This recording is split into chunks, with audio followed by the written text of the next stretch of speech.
లూకా సువార్త 6వ అధ్యాయము. ఒక విశ్రాంతి దినమున ఆయన పంట చేలలో పడి వెళ్ళుచుండగా ఆయన శిష్యులు వెన్నులు త్రుంచి చేతులతో నలుపుకొని తినుచుండిరి. అప్పుడు పరిసయ్యులలో కొందరు, విశ్రాంతి దినమున చెయ్యదగనిది మీరెందుకు చేయుచున్నారని వారిని అడుగగా, యేసు వారితో ఇట్లనెను, తానును తనతో కూడా ఉన్నవారును ఆకలిగొనినప్పుడు దావీదు ఏమి చేసెనో అది అయినను మీరు చదవలేదా? అతడు దేవుని మందిరంలో ప్రవేశించి యాజకులు తప్ప మరి ఎవరునూ తినకూడని సముఖపు రొట్టెలు తీసుకొని తిని తనతో కూడా ఉన్నవారికి ఇచ్చెను గదా అనెను. కాగా మనుష్య కుమారుడు విశ్రాంతి దినమునకును యజమానుడని వారితో చెప్పెను.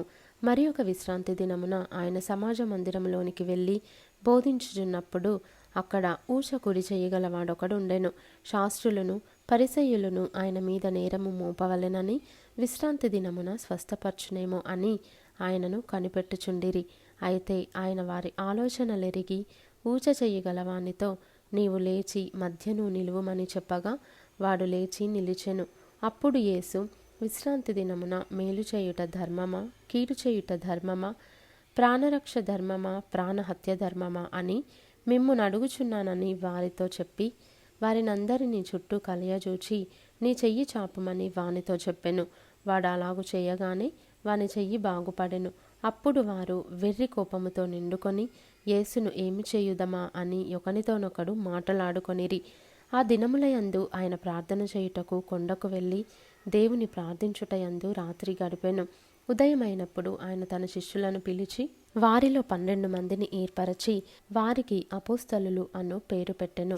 వీరెవరనగా ఆయన ఎవనికి పేతురు అను మారు పేరు పెట్టెను, ఆ సీమోను, అతని సహోదరుడైన అంద్రెయ, యాకోబు, యోహాను, ఫిలిప్పు, బర్తొలొమయి, మత్తయి, తోమా, అల్ఫై కుమారుడైన యాకోబు, జెలోతే అనబడిన సీమోను, యాకోబు సహోదరుడైన యూదా, ద్రోహియగు ఇస్కరియోతు యూదా అనువారు. ఆయన వారితో కూడా దిగివచ్చి మైదానమందు నిలిచినప్పుడు ఆయన శిష్యుల గొప్ప సమూహమును ఆయన బోధ వినుటకును తమ రోగములను కుదుర్చుకొనుటకును యూదయ దేశమంతటి నుండియు యెరూషలేము నుండియు తూరు సీదోనను పట్టణముల సముద్ర తీరముల నుండియు వచ్చిన బహుజన సమూహమును అపవిత్రాత్మల చేత బాధింపబడిన వారును వచ్చి స్వస్థత నొందిరి. ప్రభావము ఆయనలో నుండి బయలుదేరి అందరినీ స్వస్థపరచుచుండెను గనుక జనసమూహమంతయు ఆయనను ముట్టవలెనని యత్నము చేసెను. అంతటా ఆయన తన శిష్యుల తట్టు పారచూచి ఇట్లనెను, బీదలైన మీరు ధన్యులు, దేవుని రాజ్యము మీది. ఇప్పుడు ఆకలి కొనుచున్న మీరు ధన్యులు, మీరు తృప్తిపరచబడుదురు. ఇప్పుడు ఏడ్చుచున్న మీరు ధన్యులు, మీరు నవ్వుదురు. మనుష్య కుమారుని నిమిత్తము మనుష్యులు మిమ్మును ద్వేషించి వెలివేసి నిందించి మీ పేరు చెడ్డదని కొట్టివేయునప్పుడు మీరు ధన్యులు. ఆ దినమందు మీరు సంతోషించి గంతులు వేయుడి. ఇదిగో మీ ఫలము పరలోకమందు గొప్పదయుండును. వారి పితరులు ప్రవక్తలకు అదే విధముగా చేసిరి. అయ్యో ధనవంతులారా, మీరు కోరిన ఆదరణ మీరు పొందియున్నారు. అయ్యో ఇప్పుడు కడుపు నిండియున్న వారలారా, మీరు ఆకలిగొందురు. అయ్యో ఇప్పుడు నవ్వుచున్న వారలారా, మీరు దుఃఖించి ఏడ్తురు. మనుషులందరూ మిమ్మును కొనియాడునప్పుడు మీకు శ్రమ. వారి పితరులు అబద్ధ ప్రవక్తలకు అదే విధముగా చేసిరి. వినుచున్న మీతో నేను చెప్పున్నదేమనగా, మీ శత్రువులను ప్రేమించుడి, మిమ్మును ద్వేషించు వారికి మేలు చేయుడి, మిమ్మును శపించు వారిని దీవించుడి, మిమ్మును బాధించు వారి కొరకు ప్రార్థన చేయుడి. నిన్ను ఒక చెంప మీద కొట్టువాని వైపునకు రెండవ చెంప కూడా త్రిప్పుము. నీ పైబట్ట ఎత్తికొని పోవువానిని నీ అంగీని కూడా ఎత్తికొని పోకుండా అడ్డగింపకుము. నిన్నడుగు ప్రతివానికిని ఇమ్ము.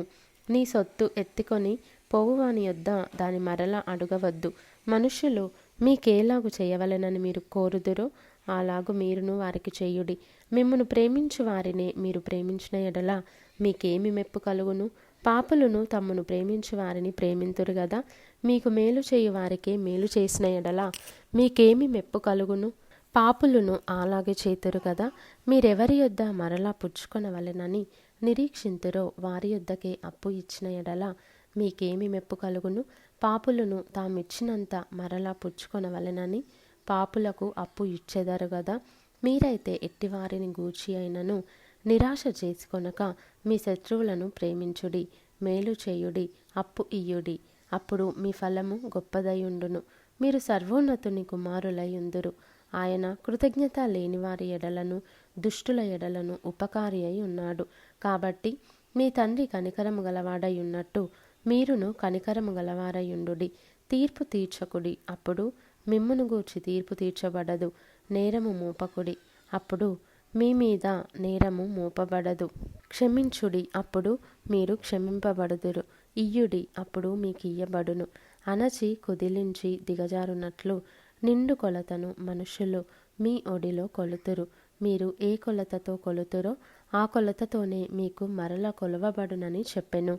మరియు ఆయన వారితో ఈ ఉపమానము చెప్పెను. గ్రుడ్డివాడు గ్రుడ్డివానికి దారి చూపగలడా? వారిద్దరును గుంటలో పడుదురు గదా. శిష్యుడు తన బోధకుని కంటే అధికుడు కాడు. సిద్ధుడైన ప్రతివాడును తన బోధకుని వలె ఉండును. నీవు నీ కంటిలో ఉన్న దూలము ఎంచక నీ సహోదరుని కంటిలో ఉన్న నలుసును చూడనేలా? నీ కంటిలో ఉన్న దూలమును చూడక నీ సహోదరునితో, సహోదరుడా, నీ కంటిలో ఉన్న నలుసును తీసివేయనిమ్మని నీవేలాగు చెప్పగలవు? వేషధారి, మొదట నీ కంటిలో ఉన్న దూలమును తీసివేయుము, అప్పుడు నీ సహోదరుని కంటిలో ఉన్న నలుసును తీసివేయుటకు నీకు తేటగా కనబడును. ఏ మంచి చెట్టునను పనికిమాలిన ఫలములు ఫలింపవు, పనికిమాలిన చెట్టున మంచి ఫలములు ఫలింపవు. ప్రతి చెట్టు తన ఫలముల వలన తెలియబడును. ముండ్ల పొదలో అంజూరపు పండ్లు ఏరుకొనరు, కోరింద పొదలో ద్రాక్ష పండ్లు కోయరు. సజ్జనుడు తన హృదయమును మంచి ధననిధిలో నుండి సద్విషయములను బయటికి తెచ్చును.